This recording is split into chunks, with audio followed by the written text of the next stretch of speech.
Hello YouTube, I'm the Star Child and welcome to Tentai Kansoku. Remember when Dreamworks did 2D animation? I covered this a little in my Don Bluth videos, but Disney might have dominated animation for decades, but there were definitely other studios that had their fair share of gems, or gold in this case, scattered amongst the princesses and talking animals. Today we're visiting the cult classic, The Road to El Dorado, on this intergalactic journey.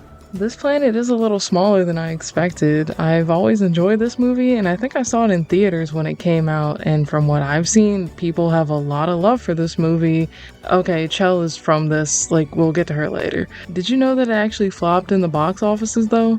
A lot of older movies back then seemed to do a whole lot better on home release or VHS for some reason. Road to El Dorado is actually not one of them.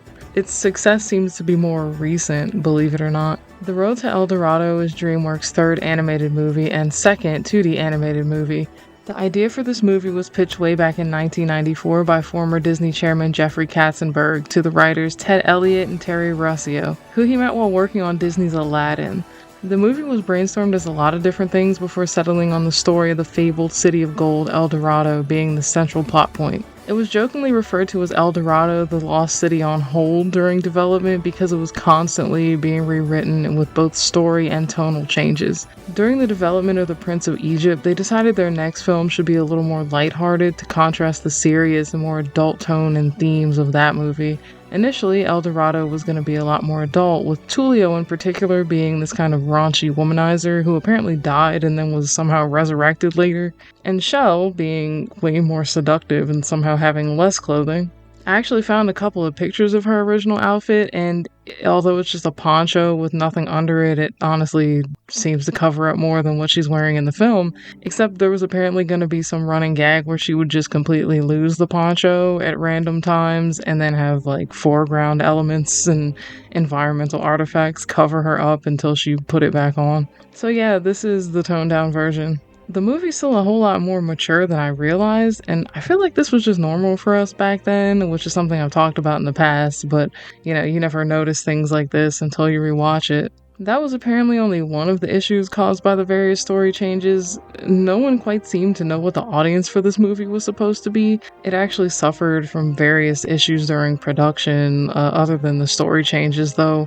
One big one was at one point, various team members were working on both The Prince of Egypt and El Dorado at the same time. If you've ever seen The Prince of Egypt, it has a lot of intense and complex animated scenes. Various people working on it said that it took a significant amount of time away from them working on El Dorado. The movie likely could have been more fleshed out and refined if there was a little more time in between the two so they weren't overworked, but that's just my personal thought. The movie opens with an exposition song telling us about how the city of El Dorado came to be, and holy shit, is that Elton John? It is! He's the singing narrator in this movie. He's accompanied by Tim Rice and Hans Zimmer, who also joined him in working on and winning Oscars for the Lion King soundtrack. The opening song is something I remember singing all the time when this movie came out, and honestly, it's the only song I even remembered from this movie, apparently. Admittedly, the soundtrack isn't really the highlight of the movie. We then meet our two protagonists, best friends and partners in literal crime, Miguel, the charming adventure-loving bard, and Tulio, the money-hungry brains of the operation. The two are swindling a group of sailors who eventually bet the map to the fabled El Dorado after losing all their money to our two swindlers. The sailors decide to use their own dice instead of Tulio's, which we find out are actually loaded, but they still manage to win before getting exposed as cheats. They put on an act to showcase their abilities to work together to manipulate or at least distract themselves out of a pickle, and manage to accidentally stow away on Spanish conquistador Hernan Cortez's ship. He's very loosely based on the real conquistador of the same name. I wouldn't even call this guy the main villain, he's more like a looming threat, being a literal colonizer and all. The two escape the ship with the help of Cortez's horse Altivo, who is not loyal at all. Bro just sold himself for some extra food and just becomes Miguel's horse after that. The three of them make it to a rowboat that eventually washes ashore on an island. Miguel recognizes one of the landmarks of the map, and then we get a montage of the guys getting into shenanigans as they follow the map. Miguel, Altivo, and a reluctant Tulio eventually find the final landmark, mistaking it for a dead end. They meet Chel, a native girl who's running away from an angry mob and ends up getting them all captured. They discover the place they've been taken to is actually El Dorado, the legendary city of gold, and the natives mistake them for gods. This is where we meet the actual villain, the high priest / witch doctor Zekel Khan, who is straight up this movie's Jafar. Despite being really into his beliefs, that's pretty much all he's into, as he questions why supposed gods are not the way that he thinks they should be and tries to manipulate the guys into falling for that ideal. There's clearly already some differences in ideals going on internally when we meet Chief Tanabak, the gentle, peace-loving chief of El Dorado. He initially just seems to be happy with the prophecy being fulfilled and wants to show the supposed gods his hospitality. Zekel Khan, on the other hand, wants them to fulfill his personal beliefs in an age of ruthless sacrifices and absolute divine power.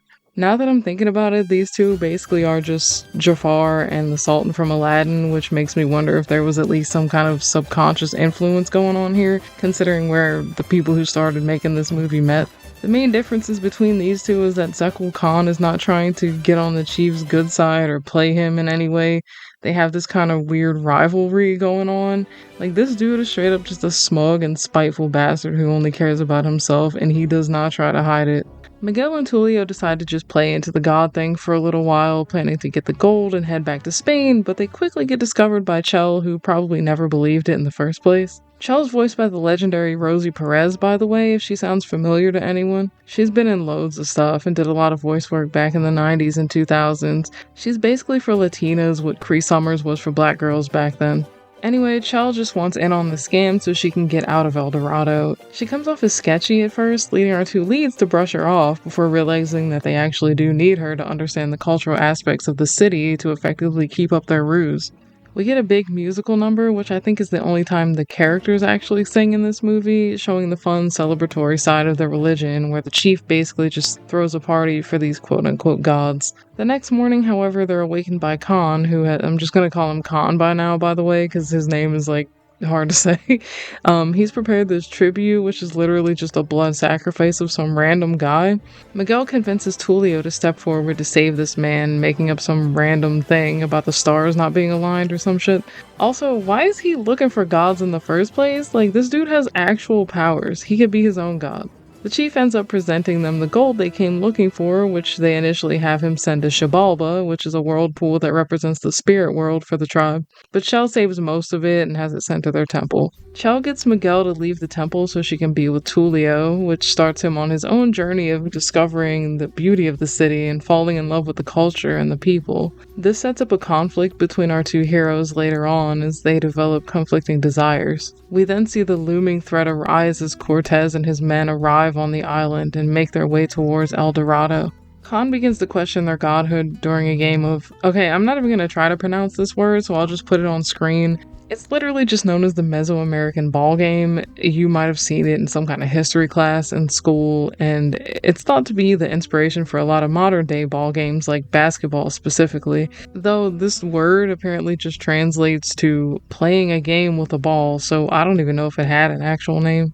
Anyway, Miguel ends up getting injured, showing that he can bleed, confirming Khan's suspicions. The chief also seems to have figured them out as he surmises that Miguel wants to stay, as he's overly critical about the escape boat the villagers were building for them, and he makes a subtle remark about him being human. He likely just didn't say anything because they were kind to his people. Miguel heads back to the temple and walks in on Tulio and Chel making out and talking about leaving him behind. Before the two can really start arguing about it though, Khan releases a giant tiger-like golem onto the city to expose them as frauds. They actually start arguing for real, but then they spin it in a way that gets Khan taken out by his own creation, seemingly sending him to Xibalba. Apparently, as we find out, the whirlpool just leads to the outside entrance of El Dorado, and Khan comes face to face with Cortez, who he again believes is some kind of war god. Tulio, along with Chel, bid their farewells to Miguel and Altivo, the duo obviously unsettled, but each standing firm in their own decisions.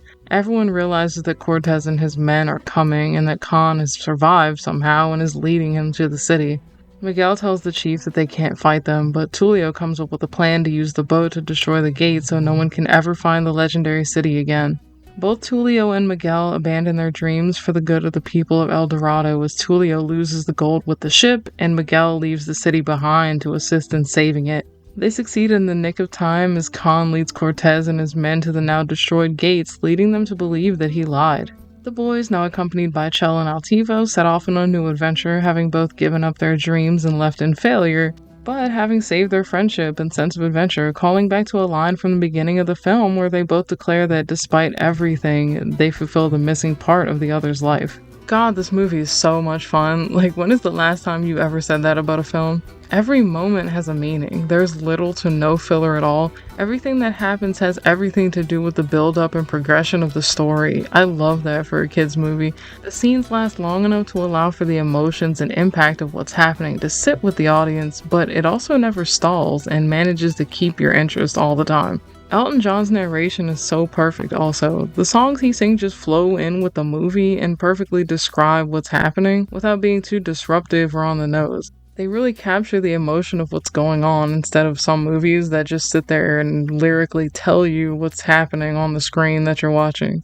The animation is pretty good for its time as well, with legendary animator James Baxter being part of the crew. I don't usually do critiques in my nostalgia trip videos, but the only issue that I really saw that kind of bothered me for a while was some of the backgrounds were almost CGI-like and they didn't really flow with the characters that were moving around in 2D. It's not too bad though, because after a while I straight up didn't even notice it. This might have just been due to time issues. Like I said before, the team that was working on The Prince of Egypt was working on this one at the same time for most of its development. There's also a lot of ancient Mesoamerican style artwork sprinkled throughout the movie, and I think that really just adds to building up the setting. The characters are also done so well, and it makes their character arcs flow seamlessly in the story.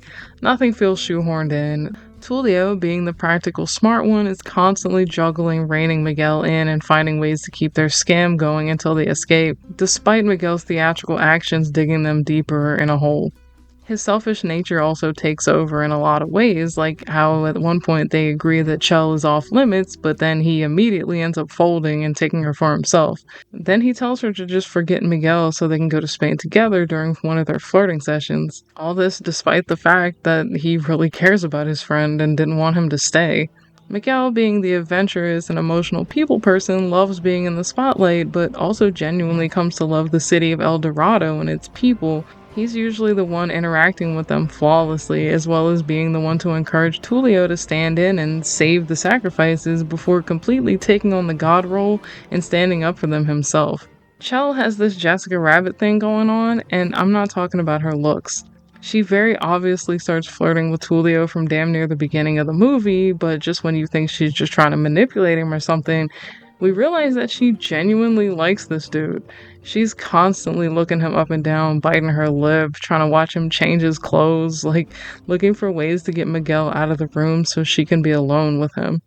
The scenes with those two are part of the toned down aspects of the movie because they were supposed to be way more steamy and suggestive, which is crazy because we have scenes like this one where, yeah, it is mostly off screen, but when she gets up, she is nowhere near his face, and I don't care what anyone says, we all know what was going on here. Anyway, she has no ulterior motives. She legit just wants to leave her hometown and go on an adventure, showing that she is indeed not bad, just drawn that way. The characters are presented so well and established so flawlessly that nothing they do seems out of character, and even the most ridiculous scenes feel natural. I've always remembered this movie fondly, so I was surprised to find out that it did so badly. I think one of the reasons it didn't do so well was the marketing, which kills a lot of animated movies. As I mentioned before, Dreamworks decided to make this one a little more lighthearted, but it is very much still a movie that kind of appeals to older kids or teens. But if memory serves, it was not marketed that way. Also, coming off the heels of The Prince of Egypt, which pretty accurately told the story of Moses, some people were expecting this one to be more historically accurate. It didn't really fit any of the expectations that most people interested had in it, so that's likely where the bad reviews came in. And though El Dorado was deemed a box office flop, it was eventually evaluated and has become well received in recent years since its release. This is surprisingly due to memes, bringing the movie's existence to the attention of a whole new generation. Unlike Shrek and Bee Movie, why is it always Dreamworks movies, by the way? Unlike with those two movies though, the memes built up interest in this one instead of relegating it to a giant joke like the other two. Like I said, this movie is straight up fun and enjoyable even as an adult. Probably even more so, actually. I personally don't believe that it deserved its initial failure. You just have to know your audience and how to appeal to them. And I'm glad this movie was given a second chance to shine in recent years. And I think that's where I'm gonna leave it. If you like this video, hit the thumbs up, leave a comment, let me know about your memories or opinions on this one. Do you think it was slept on? Because I definitely think it was ahead of its time, at least. If you're interested in going on this nostalgia trip with us, or just hearing me talk about nostalgic-based topics, hit that subscribe button. Thanks for watching, guys. Remember to embrace your inner child. I'll see you guys in my next transmission. Bye!